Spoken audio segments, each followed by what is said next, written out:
Si 2016 était une année riche en termes d'animation japonaise, avec la mise en lumière de shonen phares tels que My Hero Academia ou Dragon Ball Super qui continuaient d'être diffusés, un film d'animation a quant à lui vu le jour dans l'ombre et ce sera que grâce à sa sortie dans quelques salles françaises 2 ans plus tard, en août 2018, que A Silent Voice a gagné en popularité et a marqué pas mal de fans de manga francophones. Mais alors, qu'est-ce qui le rend si unique en son genre, si intéressant à suivre, que l'on soit fanatique de manga ou non? Bonjour à tous, ici Diaruga. Aujourd'hui on met de côté les critiques manga pour analyser un film d'animation qui mériterait encore 100 fois plus de mise en avant. J'ai nommé Koe no Katachi, autrement appelé A Silent Voice.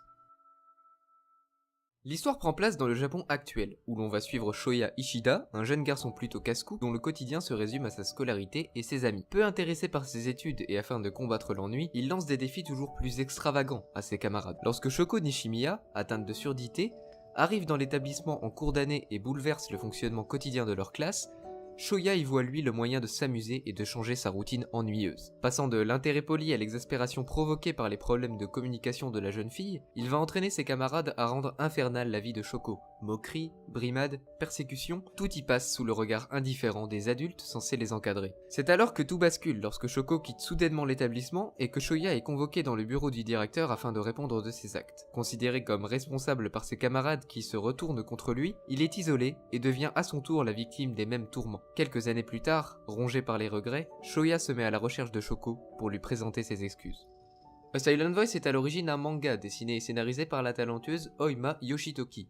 Comptabilisant un total de 7 tomes, il s'agit d'un shonen orienté tranche de vie, drame et romance. L'histoire qui nous y est développée aborde des thèmes finalement peu évoqués dans un shonen, puisqu'elle nous parlera de romance et de tranche de vie scolaire, tout en abordant des sujets bien plus sensibles, comme le handicap et le harcèlement scolaire, la dépression chez les jeunes et le relationnel à cet âge. Bien que centré sur les protagonistes Shoya et Shoko, on retrouvera beaucoup de personnages tout au long du film, ayant chacun joué un rôle plus ou moins grave lorsque Shoya les influençait et qu'ils en faisaient baver à Shoko. Aucun ou presque n'est foncièrement méchant ou gentil, chacun nous est présenté avec ses qualités mais aussi ses défauts, et chaque personnage, même secondaire, symbolise quelque chose vis-à-vis des thématiques du film. Le héros, Ishida, détestable dans la première partie du film de par son comportement infect avec cette malentendante, se rendra compte de ses actes en grandissant, et une grande partie du scénario décrira sa psychologie, passant d'un jeune turbulent inconscient de la gravité de ses actions à un jeune homme isolé et plein de remords. Le comportement de Shoya le suit depuis ses années d'écolier, un retour de bâton que le film ne cherche d'ailleurs jamais à remettre en question, bien qu'il soit le héros principal de l'histoire. La narration met l'accent sur les étapes de la dépression chez un jeune et montre à quel point garder la tête hors de l'eau est difficile pour un préadolescent qui n'a pas d'amis pour l'épauler et est mis à l'écart par son entourage. Mais il nous montre également que le mal-être chez un jeune n'est pas forcément perceptible par son entourage proche. Ishida a honte de lui, de ce qu'il a pu faire subir à Shoko lorsqu'il était plus jeune. On constate que face à la réalité et à sa prise de conscience, Ishida perdra toute estime de lui-même, allant jusqu'à employer des mots très durs. « Je suis le pire de tous, celui qui ne devrait pas vivre.